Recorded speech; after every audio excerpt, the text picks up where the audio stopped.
기도하시겠습니다. 하나님 아버지, 오늘도 하나님의 은혜 가운데 하나님께서 우리를 깨우시고 발걸음을 인도하여 주셔서 우리가 주님 존전에 나왔습니다.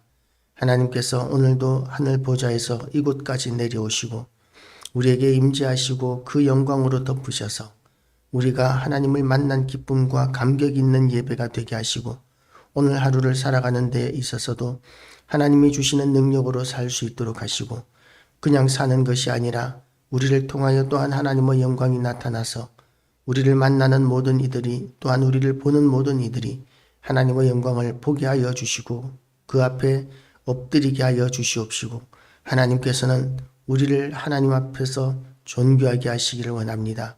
어디를 가서든지 존귀히 여김을 받게 하시고 무엇을 하든지 익숙하게 하시고 성실하게 하시고 무엇을 하든지 열매가 맺히게 하여 주시고 하나님께서 우리를 도우심으로 인하여 온 세상이 우리와 하나님이 함께 하신다는 증거들이 나타나서 하나님께 온전한 영광이 되고 교회가 부흥이 되며 많은 사람들이 하나님 앞에 돌아오는 역사가 있게 하여 주시기를 원합니다. 오늘도 우리 마음의 소원들을 감찰하여 주시고 우리의 모든 형편을 하나님께서 돌아보셔서 우리 마음의 소원들을 응답하여 주시고 기도에 응답하시고 이루어 주시고 하나님은 살아계신 하나님이시고 역사하시는 하나님 능력의 하나님이심을 하나님 아버지 우리도 오늘도 경험하게 되기를 원합니다. 오늘도 하나님의 도우심을 누리기를 원합니다. 하나님이 주시는 기쁨과 평강이 우리에게 넘쳐나게 하시기를 원합니다. 하나님께서 우리 10년 가운데 임재하지 아니하시면 하나님이 주시는 모든 좋은 것들이 우리에게 아무런 의미가 없음을 고백합니다. 우리에게 주시는 모든 것들이 얼마나 귀한 것인지를 우리가 인식하게 하여 주시고 하나님께 오늘도 기쁨과 감사와 찬양과 예배로 하루를 온전히 올려드리게 하여 주시옵소서. 예수 그리스도 이름으로 기도드리옵나이다. 아멘. 솔로몬의 이 재임기간이 이제 새롭게 후반기로 넘어서는 때로 이렇게 생각이 됩니다. 성전을 건축하고 그리고 왕궁을 건축하고 그것이 다 끝이 났습니다. 하나님께서는 그 모든 일들에 대하여 치하하시려고 솔로몬에게 나타나셨습니다. 1절 말씀을 보면 솔로몬이 여호와의 성전과 왕궁 건축하기를 마치며 자기가 이루기를 원하던 모든 것을 마친 때에 라고 이렇게 이야기합니다. 이렇게 성공하고 또 하고 싶은 것 다 했을 때에 그때 우리의 마음은 이제 누려야 되겠다. 이제는 과시해야 되겠다. 자랑해야 되겠다. 이런 생각을 할 수 있습니다. 그래서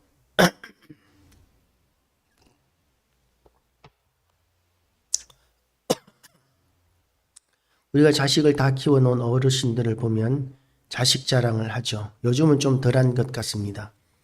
왜냐하면 요즘은 효도하는 자식을 거의 보기가 어렵거든요. 다들 자기 살기가 바빠서 부모님을 제대로 섬기기가 어렵습니다. 그래도 자식 자랑을 많이 한다고 그래요. 우리 아들 서울에서 대기업 다녀. 우리 아들 의사야. 우리 딸 미국에 유학 가 있어. 이렇게 자식 자랑들을 어른들이 만나면 노인들이 만나면 그런 자랑들을 많이 한다고 그래요. 그게 자기 자랑이기도 하죠. 또 우리는 어떻습니까? 칭찬 들을 만한 일이 조금만 있어도 우리는 그거 자랑하기 바쁩니다. 미성숙할수록 어릴수록 그것이 더 심하죠. 저 같은 경우에도 지나온 때를 보면 어릴 때는 조금만 칭찬 들을 만한 일이 있으면 그걸 자랑하고 싶어서 몸부림이 났던 그런 기억들이 있습니다. 지금은 이제 자랑할 거 하나도 없기도 하지만 자랑한다고 해서 그것이 나에게 아무런 유익이 안 된다는 것을 절실히 이제 아는 나이가 된 거죠. 솔로몬은 이제 중반기를 지났으니까 지금 우리로 치면 한 40대 그쯤 되지 않았을까, 40 초반이나 그쯤 되지 않았을까 생각할 수 있는데요. 솔로몬이 여호와의 성전 앞에서 왕궁 건축하기를 마치고 성전도 건축하고 왕궁도 건축했으니까 얼마나 지났겠습니까?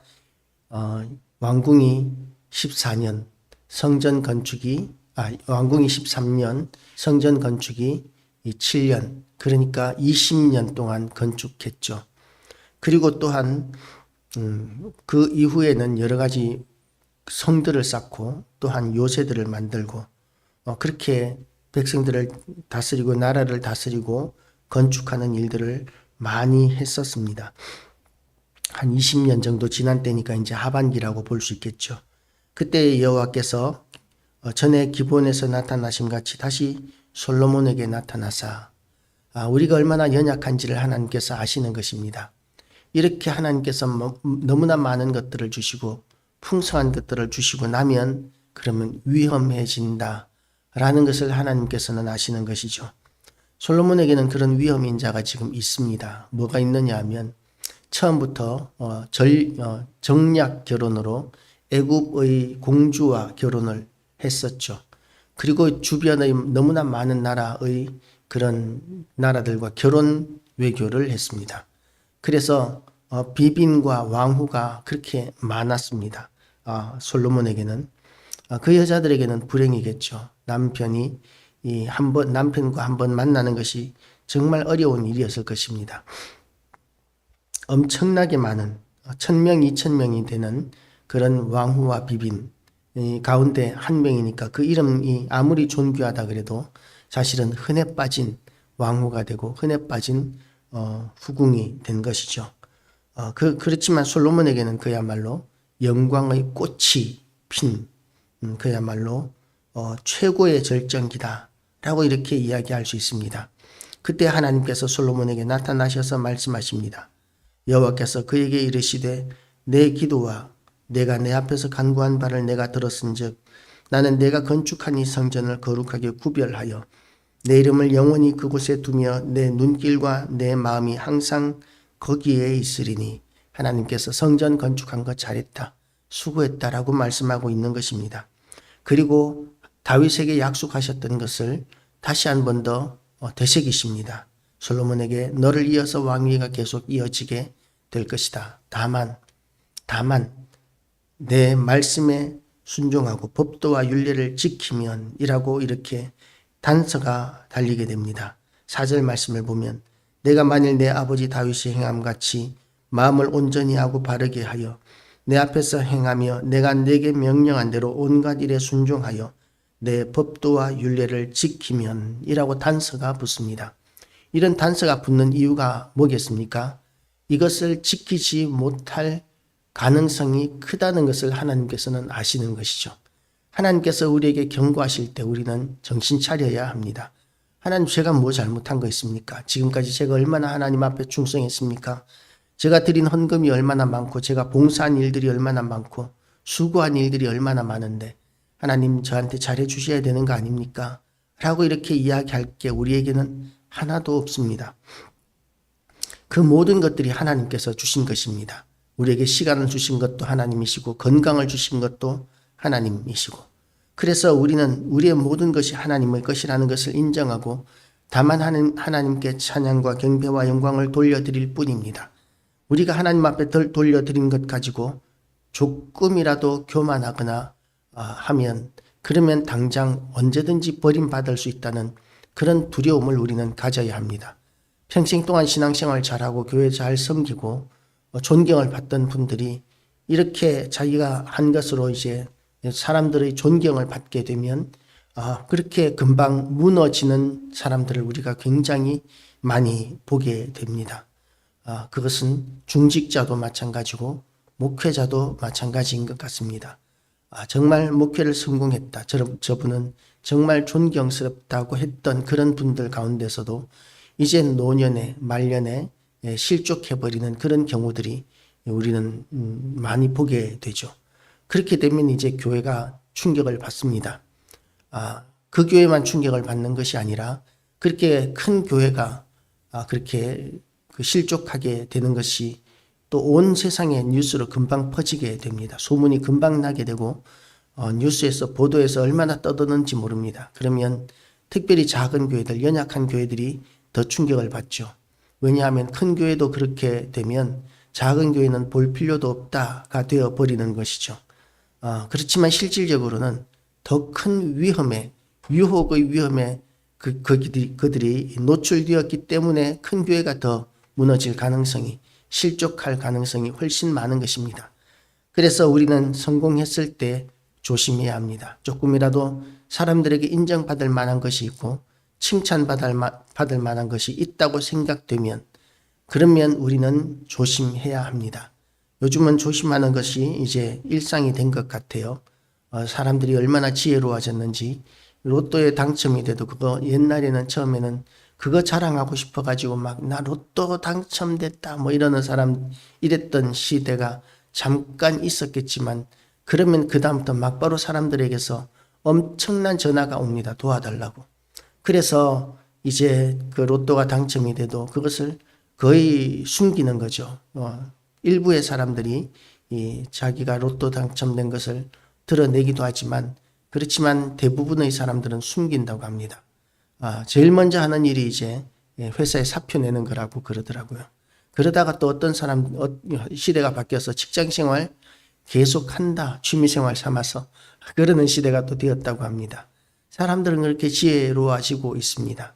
그런데 우리가 삼가해야 하는 것은 그렇게 교만해지고 자랑하고 하는 것을 그렇게 억제하는 그 정도가 아니라 하나님 앞에서 사는 것이 중요하다는 것이죠. 내 거 잘 챙기고 잘 모으고 과시하고 쌓아놓고 이런 것 가지고는 우리가 성공한 인생이라고 이야기할 수 없습니다. 하나님으로부터 인정을 받아야 합니다. 그래야 형통합니다. 내가 쌓아놓은 것들, 내가 이루어 놓은 모든 것들이 하나님께서 돕지 아니하시면 순식간에 한순간에 날아가 버릴 수 있습니다. 카네기였던 것 같아요. 카네기였는지 록펠러였는지 엄청난 돈을 벌었습니다. 그런데 그 노년의 위장이 완전히 무너져서 죽 말고는 먹을 수 있는 것이 없습니다. 샌드위치 하나, 햄버거 하나 먹을 수가 없었습니다. 재산은 엄청나게 모아놓았는데 맛있는 건 하나도 먹을 수가 없는 거죠. 위장 때문에 죽 말고는 먹을 수 있는 것이 아무것도 없이 죽을 날만 기다리는 신세가 되었습니다. 그래서 카네기가 맞는 것 같네요. 기부의 왕.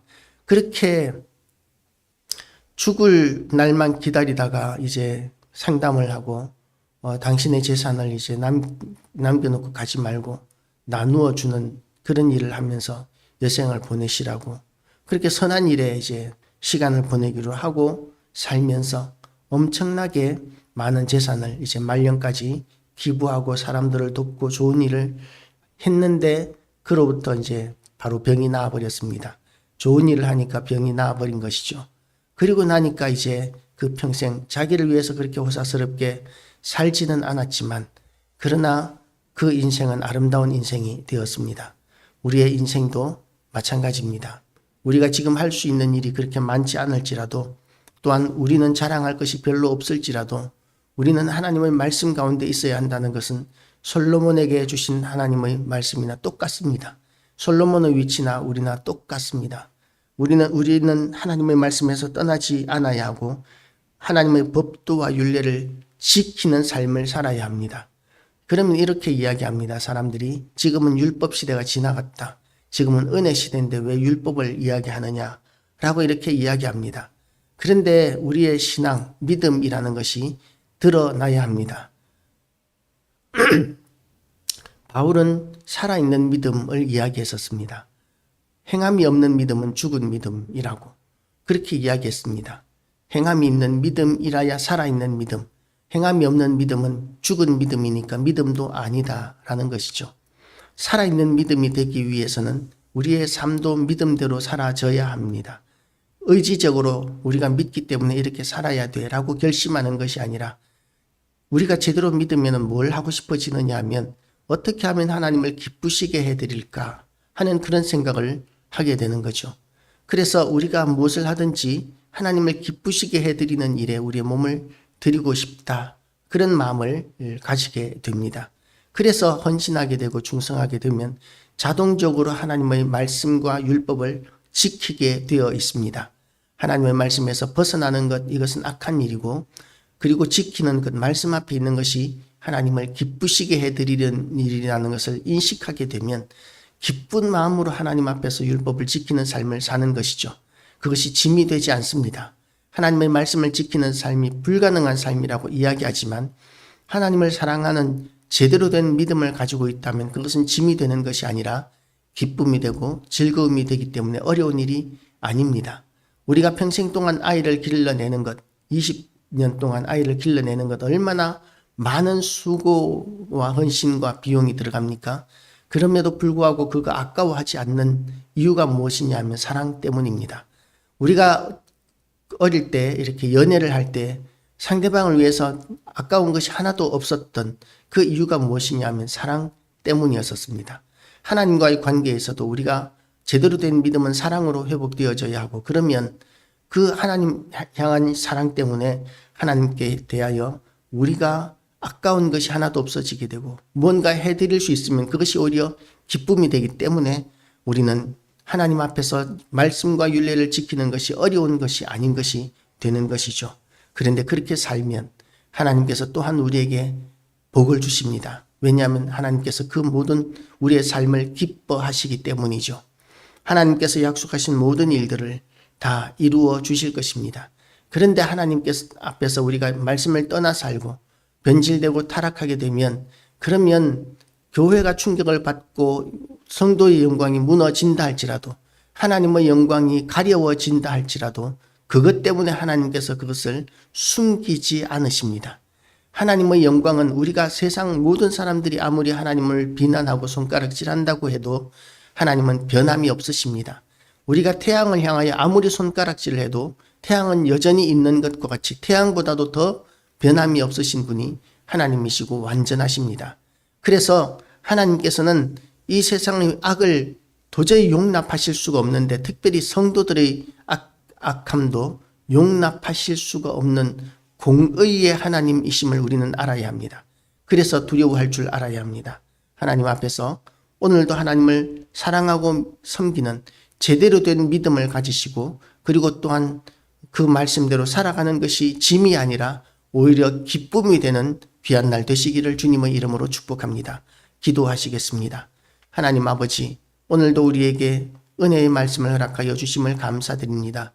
하나님 아버지, 우리는 지금은 자랑할 것이 없고 내세울 것이 없고 자족할 것이 없지만 그럼에도 불구하고 하나님 앞에 우리가 이렇게 나와서 예배드리는 이유는 하나님의 율례와 법도를 지키는 삶이 하나님을 기쁘시게 해드리는 삶이고 또한 그것이 하나님을 사랑하는 우리의 몸짓이라는 것을 우리에게 알게 하셨사오니 오늘도 그 말씀에서 떠나지 않게 하여 주시고 또한 하나님 아버지 솔로몬에게 주신 것과 같은 그 모든 풍성함과 영화로움이 우리에게는 없을지라도 또한 우리가 원하는 것이 하나도 이루어지지 않는 가운데 있다 할지라도 하나님 아버지 우리가 실족하지 않게 하시고 시험에 들지 않게 하여 주시옵시고 또한 혹시 하나님 아버지 우리가 자랑할 만한 일이 생길지라도 그것 때문에 하나님 우리가 교만하지 않게 하여 주시고 실족하지 않게 하여 주시고 하나님 아버지 온전히 하나님 말씀을 중심으로 어떤 상황에 있든지 굳게 서게 하여 주시고